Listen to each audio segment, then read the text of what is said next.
Part 7, Realm and Commonwealth by Stephen Spiers, copyright 2018.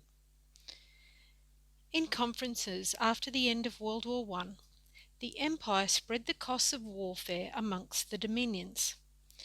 We can see by news reports in August of 1921 that Australia, the Commonwealth of, and along with Canada, were to take on 4.35% of the total debts of the United Kingdom of Great Britain and Ireland. The Treaty of Versailles did not only put debts upon Germany in massive amounts of reparations. The costs of warfare had seen the United Kingdom of Great Britain and Ireland suffer the burden of post-war blues. In the Commonwealth of Australia, Billy Hughes was rallying support for peace loans and war bonds to help pay for these post-war efforts, but alas, the Prime Minister attempted in vain against a debt so large.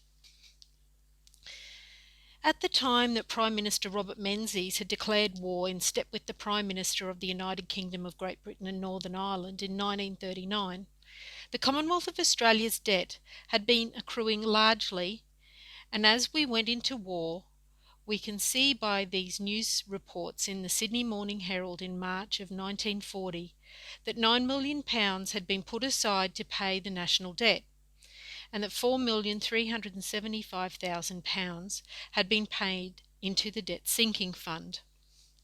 The Treaty of Versailles had triggered something at home in that the Commonwealth Bank, as a department of the Treasury, had to deal with the debt as a national debt. The burden of the warfare would be spread among the population, and it wasn't hidden. The people were proud of what they had defended, and were keen to build it into what it had become today. The treaties at Versailles were many.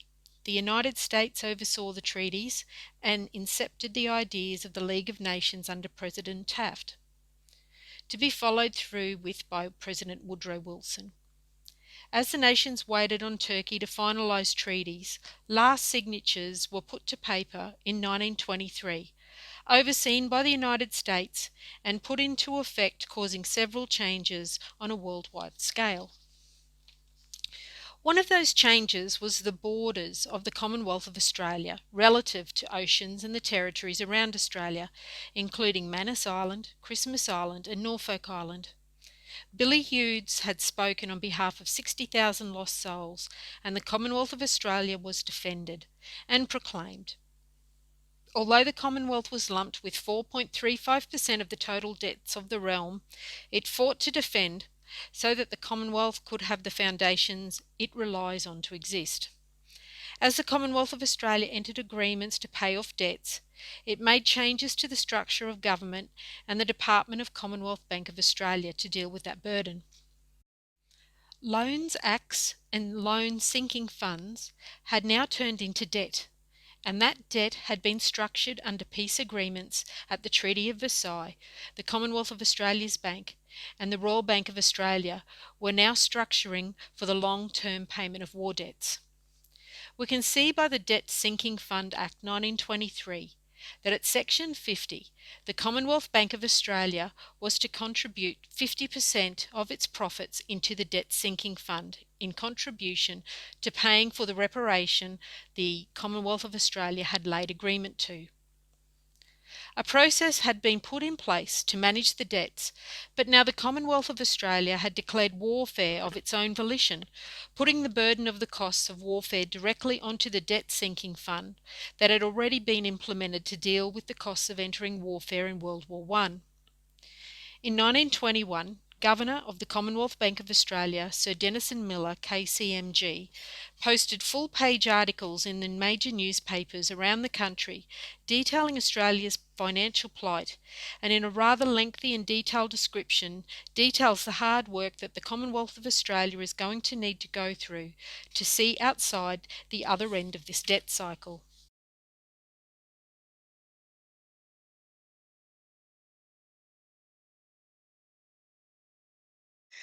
We now see that since the inception of the Commonwealth of Australia, it was put under obligation to a portion of the realm's debts, and we see through World War I, agreements were put in place at 4.35% of the realm's debts.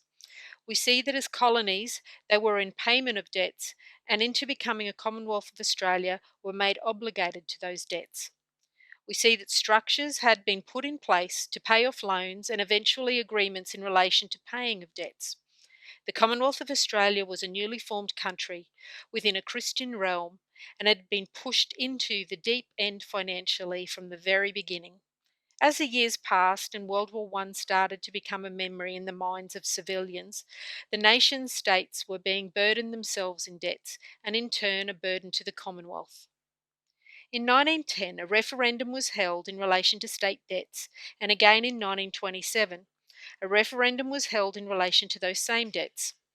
The Commonwealth had been given the powers to act for the state's financial situations, becoming a conduit for the repayment of those debts, which would no doubt have been funneled through the Treasury's debt sinking funds. Each state made Financial Agreements Acts 1928, agreeing with the Commonwealth of Australia to manage state debts. This is a very interesting fact, in that the Commonwealth side of the agreement required a referendum to make change to Section 105 of the Constitution at Clause 9 of the Commonwealth of Australia Constitution Act, July 1900, UK/PGA.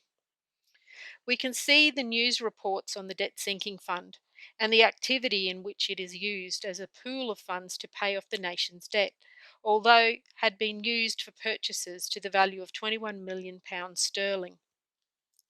Towards the end of the Second World War, to which the Commonwealth of Australia made its independent declaration of warfare as a separate power to the United Kingdom of Great Britain and Northern Ireland, the debts of the Commonwealth of Australia were only to increase.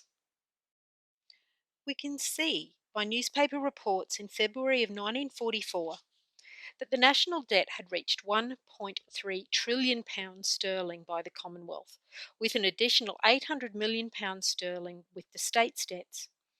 A total of £1.64 trillion debt owed in Australia, $840 million in London, and £41 million in the Americas, with the total annual interest of £65 million, no small debt at all. Post-World War II, the Commonwealth was in debts across the globe and was now involved in meetings relative to the financial situation of the Commonwealth of Australia in its looming debt problems with the Bretton Woods committees.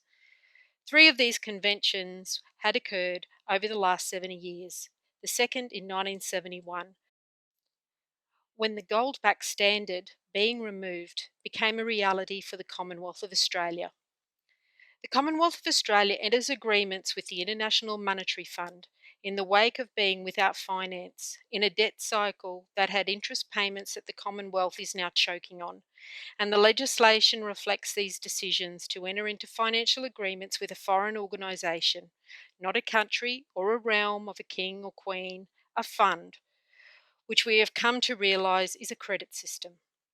In the failing economic predicament the Commonwealth of Australia is finding itself in, it has made agreements to repay credit obtained from a fund put aside for the redevelopment of what are now becoming nation states of under the thumb of foreign interests.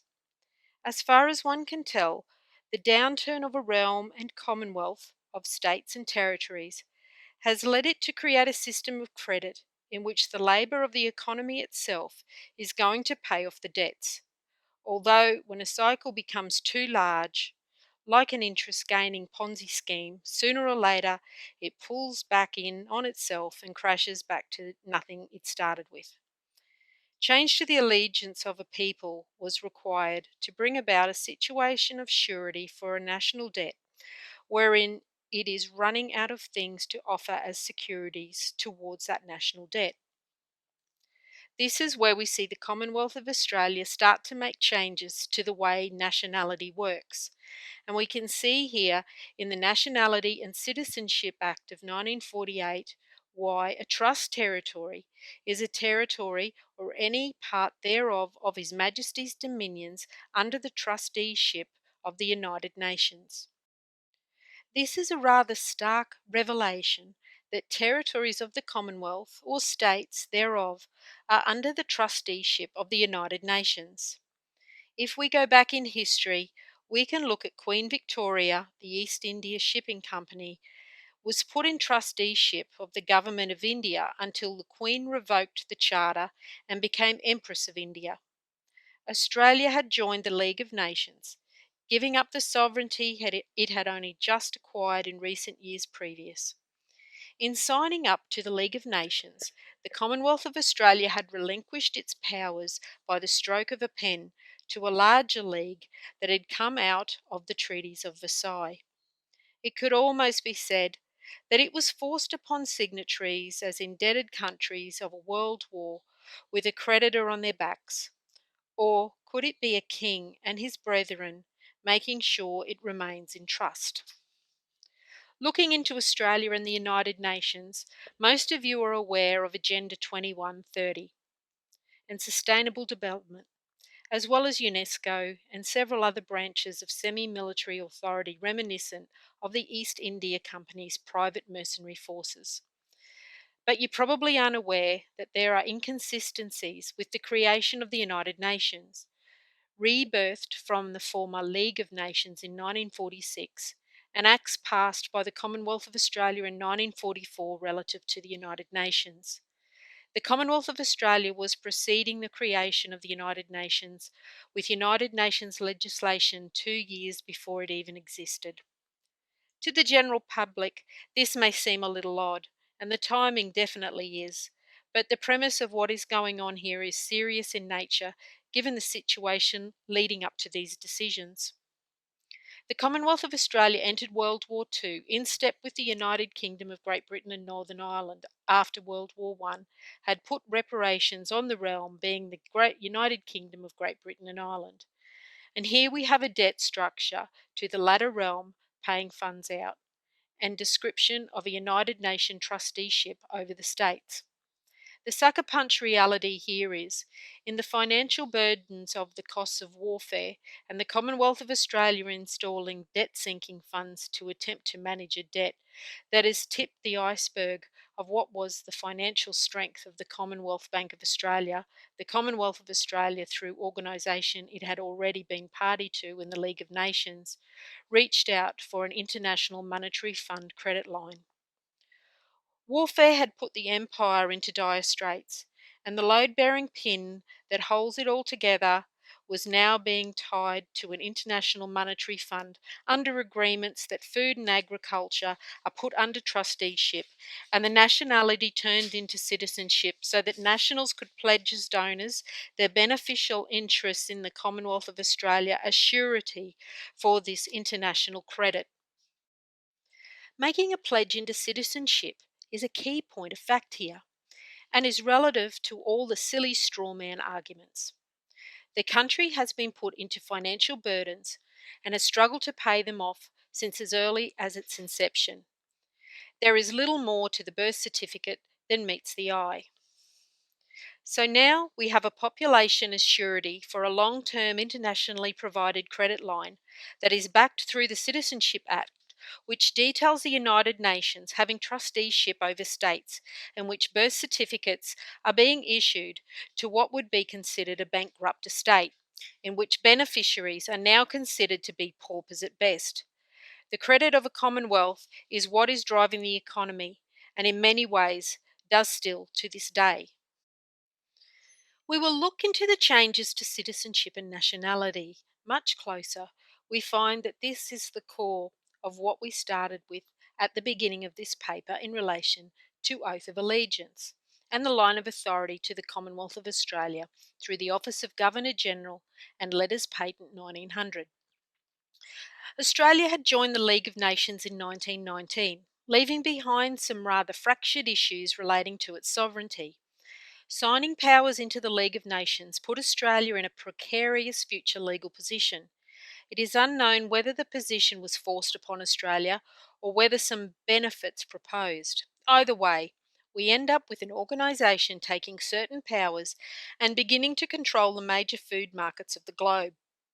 What we observe here is that an organisation, the League of Nations, created in 1919, went on to become the United Nations, with the United Nations declaring its creation in 1946. However, in the Commonwealth of Australia, the Parliament is passing legislation relative to the United Nations in 1944. We also see that the installed legislation is related to food control and was the beginning of what you see as Agenda 2130 and sustainable development, where in the United Nations treats nation states as factories that feed other nation states, shipping agriculture, forestry, fisheries and minerals around the world with policies that countries export their finest and import their requirements. This set up an international world of securities exchanges in a world where everything is beginning to run on a credit system linked to territories under trust of the United Nations. This system has changed the value of an exchange to the sweat labour required to obtain an exchange in a world that through warfare was pushed into playing debt games. We can see through newspaper reports that the Commonwealth of Australia continues to struggle with a debt sinking fund, as well as rather large debts, and now a credit line including interest from the International Monetary Fund, in agreements that would see Australia linked at the hip to the United Nations as trustees of the states. Newspapers continue to discuss the national debt and the debt sinking funds. Queen Elizabeth II had now been crowned by this time. The Commonwealth of Australia, now named in coronation oath by Queen Elizabeth II, the Queen of the United Kingdom and Great Britain and Northern Ireland, Queen of Australia. The Commonwealth of Australia continuing to, as it has done since its inception, embroiled in debt. In the months before Queen Elizabeth II visited Australia, the Commonwealth of Australia and its states were in debt to the tune of a tad over £3 trillion sterling, not including other debts to London and New York, totalling just over £640 million sterling. This shows the Commonwealth of Australia to be in £3.64 trillion sterling in debts at the time between the coronation of Queen Elizabeth II and her visit into Australia and the States. The Commonwealth of Australia enters agreements with what could be described as a private banking imitating a Commonwealth entity. The truth of the matter is, much like the IMF, it is agreements to deal with reserve currency and fractional reserve banking in an economy that is now based on credit and deposit. This took the value for value exchange out of the people's hands and replaced it with the currency you are currently using day to day as you read this paper. The creation of a reserve bank in the Commonwealth of Australia, dependent on a foreign power to the realm, precedes what could be seen as a death nail for the Commonwealth of Australia as it used to be. The Commonwealth stuck in a repeating cycle of maintaining a AAA credit rating without a Commonwealth Bank of Australia, the retail bank, now in scandals of money laundering under its retail branding. Now you have a United Nations trusteeship managing the states, in which the people are under citizenship linked to that trusteeship. The RBA is being set up to introduce promissory notes for the economy to be able to trade, and the first changes to your allegiance are starting to occur. A slow degradation, death by 1,000 cuts, you might say. The Commonwealth of Australia is in trillions of pounds sterling in debt, both state and Commonwealth, with agreements put in place at referendum for the Commonwealth of Australia to manage the state's debts. The Prime Minister declares war, increasing those debts and opening up the Commonwealth of Australia to the trusteeship of the United Nations, using the people of the states whom had previously united under a Commonwealth, leaving the states with no borders, as surety under a pledge for the national debt by way of use of RBA notes in a fractional reserve banking scheme that is linked directly to the national debt and the International Monetary Fund that came out of the Bretton Woods agreements. Australia was now under guardianship by an administration on a global scale. The Commonwealth of Australia was now being treated as a nation state, if it hadn't already given up at the signing into the League of Nations in 1919. No longer able to stretch its wings in its realm, left to it at Imperial Conference 1926, in what Lord Balfour had done by declaration of for the Empire. The sovereignty of the Commonwealth of Australia is now Sindai. the men and women of a realm pledging their birthright into the nation's financial burdens in a scheme that was designed to never end. In the creation of the Reserve Bank of Australia Act 1959, the Parliament have preempted the failure in the money supply given to the national debt, and the levels of the debt sinking fund relative to the interest on the debts the Commonwealth has been locked into under peace treaty after World War I and now World War II. The Australian currency was heading for decimal to keep it in line with administrators who would ledger the actions of the populations through their use of the Reserve Bank currency and depositories in retail banks to the end their life cycles of promissory notes that are used as the trigger for trade, which is now essentially based wholly on the backs of the people of the Commonwealth of Australia and in ledger through the employment declarations and tax returns. Changing the currency of an entire Commonwealth across a continent is a pretty mammoth task, made a little easier with marketing, which was becoming the new thing with the invention of television and supermarket shopping. Customers and retailers were given songs and advertisements to remember the values involved in the change. If we refer back to the florin, turned 50-cent round, turned edged 50-cent piece, you are familiar with today, you can see the currency took a drastic change. You can see here the Australian Mint released coins in commemoration of your de jour coinage by showing you the de jour silver content based coins on your valueless metal based coins that represent a cycle of sweat labour based on valueless metals rather than a commodity of the stock exchange such as silver. Initially, Reserve Bank issued banknotes displayed the wording Commonwealth of Australia. Until 1971, national currencies were based on the gold-backed standard, although at this time not transferable for gold by the general public. It is still issued based on gold, which will be repaid by the Commonwealth through the introduced structures surrounding the Reserve Bank. By the time Gough Whitlam enters Parliament as Prime Minister of the Commonwealth of Australia, the national debt has ballooned out to $14 trillion, some £7 million sterling, in relation to the Currency Act 1965.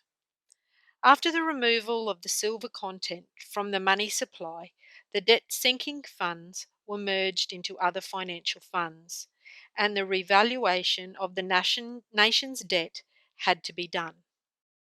Now under trusteeship by a foreign entity to the realm, under agreements made under the pressures of treaties and debt repayments, the Commonwealth of Australia was entering into a future of finance that wasn't looking too good. The world had pushed the newcomer left and right, leaving the Commonwealth in a debt it is now apparent it hasn't been able to manage very well, leaving it under the trusteeship of a foreign power to the realm without the people aware of this guardianship occurring. In the time since Queen Elizabeth II took royal powers till 1973, the debts of the Commonwealth of Australia had more than doubled. Gough Whitlam was an instrumental man throughout major changes to the Commonwealth of Australia, post all these financial burdens, which had not only shaped a nation, but it also stripped it of all its substance.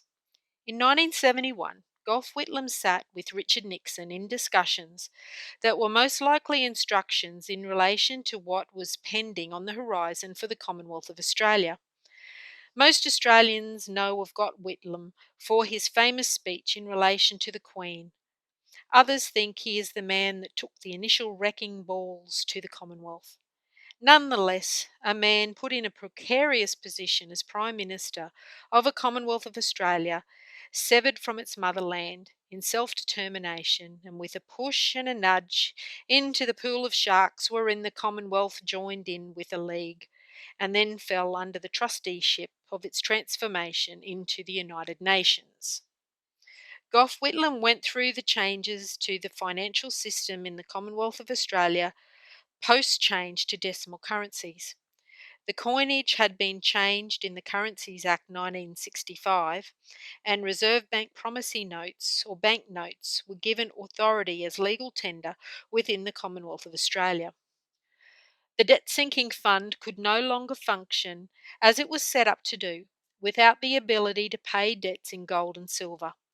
Nixon informs Whitlam that the removal of the gold-backed standard will occur for the currency in the Commonwealth of Australia, and that the Reserve Bank currency will now be backed on the US interests in oil, dubbed the petrodollar. The wording Commonwealth of is removed from the issued paper money and new currency printed to reflect changes that the petrodollar is no longer wealth common. It is now based on Australia's ability to maintain oil interests. Most of the Commonwealth of Australia's problems resolve around the use of Reserve Bank currencies and its need to prop up the petrodollar. The mindset to use the de jure forms of trade in generations of TV educated populace, so brain trained to use what was issued by government, becomes a difficult task. This has become so much so that the government doesn't need to tender paper or polymer based notes in exchange for goods. With the invention of credit cards and with technologies across the banking sector now reaching into computer based devices such as your smartphones, the Commonwealth government would have through technology was a dream back in 1986, when they had discussions about moving towards a society that had no use of cash. Very Orwellian, so to speak, when a government has full control over the financial position of every man and woman, as well as every business, corporation, and company. The era of Gough Whitlam and his being Prime Minister sticks out for most people and seems to be where the cause of the country's problems are. But unfortunately for Gough Whitlam, he was merely another chess piece playing the pieces of a Commonwealth of Australia stuck in a long running game of warfare. As Gough Whitlam becomes Prime Minister, major changes occur within the Commonwealth of Australia. I am sure that many of you will have contributions of what they have discovered. In the grand scheme of things, we don't want to go outside of the topics of this paper. We will, however, address some very important aspects relative to the changes Gough Whitlam had a hand in making in 1967 through 1975, from before he was Prime Minister until he was removed from Parliament by the Governor-General.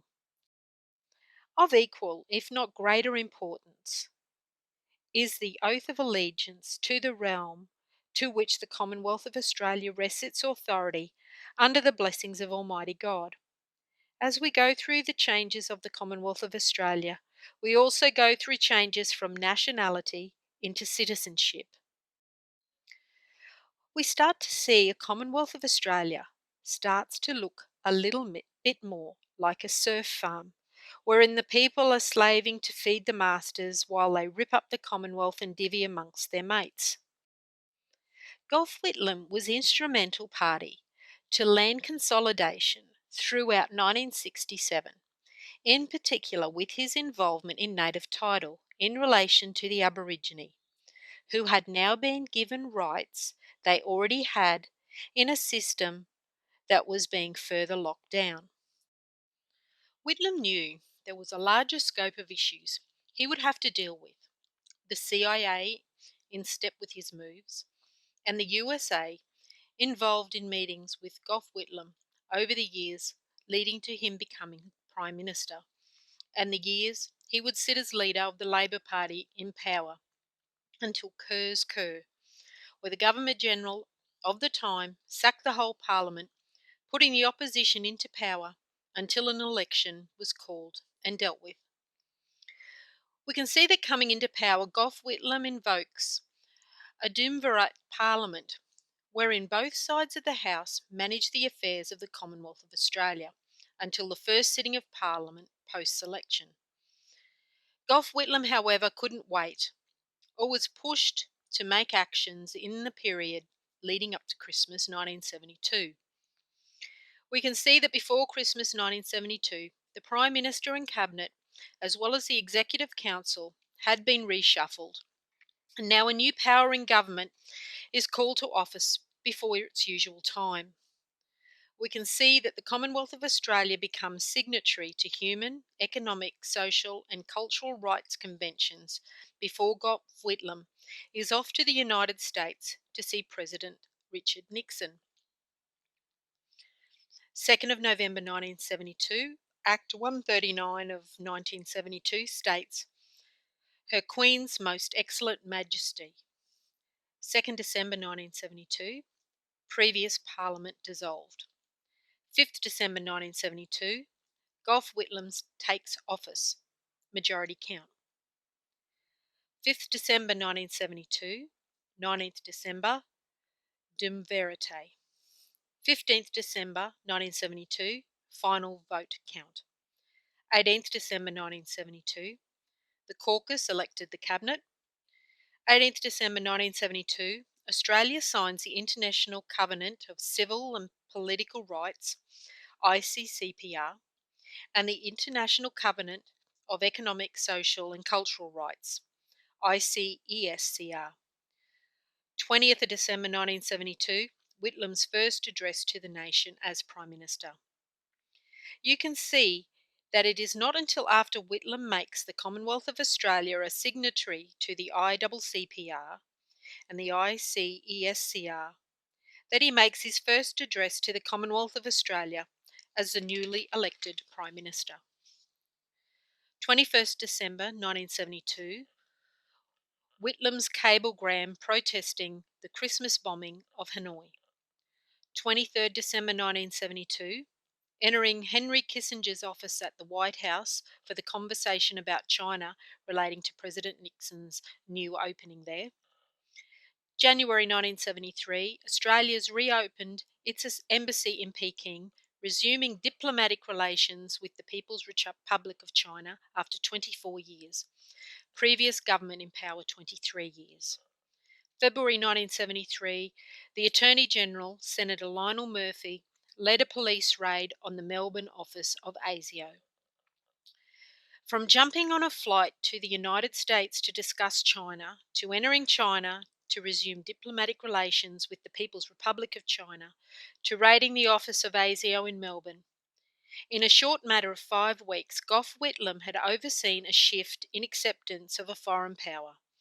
And at executive government level, the Attorney General issues orders for raids on intelligence agencies' offices on home soil. 27th of February 1973, first session opens. 16th of March 1973, Act 1 of 1973 states, The Queen. 2nd of July 1973, Australian Government Gazette started. Commonwealth of Australia Gazette stopped. Stylised coat of arms used on new Gazette. 25th of July 1973, the Australian Legal Aid Office was established, with offices in reach every capital. 30th of July 1973, Whitlam visits Nixon in United States Washington Address. 19th of October 1973, Royal Styles and Title 73 enacted. 31st of October 1973, Whitlam became the first Prime Minister to visit the People's Republic of China. In the first year of Prime Minister Gough Whitlam's tenure as the top position of the Commonwealth of Australia, he has been very busy interacting with the United States over issues with China and reopening the embassy in Peking for the first time in 24 years, after the previous government held on to its power for the previous 23 years.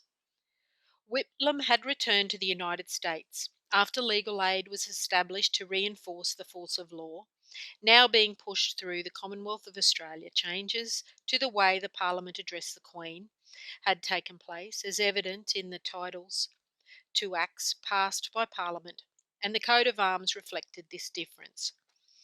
International Arbitration Act 1974, Section 16. Model law to have force of law. 1. Subject to this part, the model law has the force of law in Australia. 2.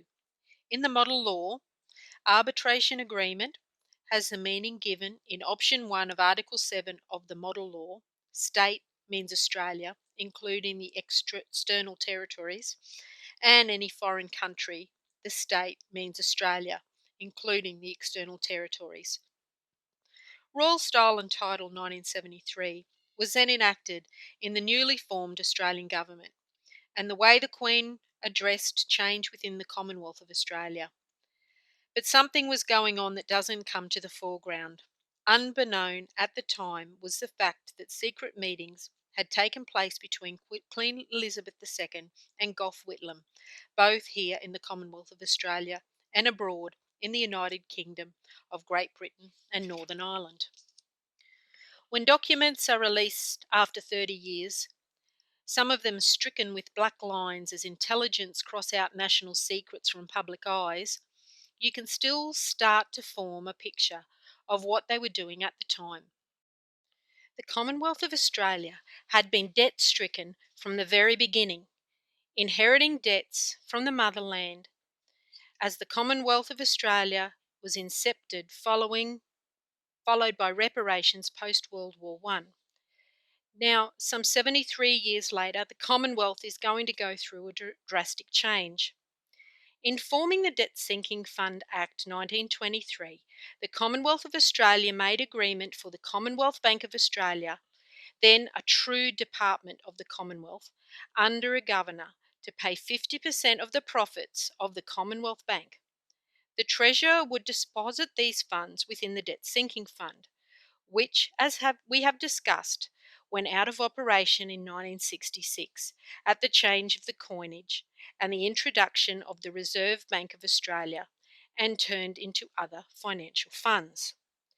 Gough Whitlam's tenure as Prime Minister falls within the period in which the Debt Sinking Fund Act 1923 aligns with the end of its plan to pay into said fund. At the collapse of the silver in 1966, the gold-backed standard was now being removed under Gough Whitlam after meetings with Nixon in 1971 relative to the petrodollar. We can see by these excerpts from the Nationality and Citizenship Act 1948 and Australian Citizenship Act 1973 that something very core to who you are as a people is being manipulated over time. Having already touched on the United Nations and its former League of Nations, several subtle things are pointed out here. Firstly, in 1948, after the IMF Act 1947, Australian nationals are being given citizenship post-World War II after the declarations of warfare on behalf of a foreign power and kingdom. The Commonwealth of Australia is introducing citizenship, with new legislation defining trust territory as a territory administered under the United Nations. This is followed by the removal of the definition of the Australian government, foreign country and trust territory from the newly named Australian Citizenship Act 1973. In the changes, all references to His Majesty's government are removed, and what was nationality is now full citizenship. In the changes, we notice that the line of authority has been defined differently in the introduction of Acts of Parliament, and that the Parliament of the Commonwealth of Australia is now shortly titled the Australian Government. This was noted by the Institutes of Law throughout the Commonwealth of Australia, with legal aid being introduced at the very beginning of Gough Whitlam's Prime Ministership. This went hand in hand with the newly formed Law Society, which would entertain most, if not all, lawyers and solicitors throughout Australia. The legal profession would have noticed the changes the most. The slight change in titles, a removal of one office replaced with another. But to the general public, the government was business as usual. The man on the street had little to do with the clockwork of governments. They have the opportunity to do today with the advent of Question Time on television and radio.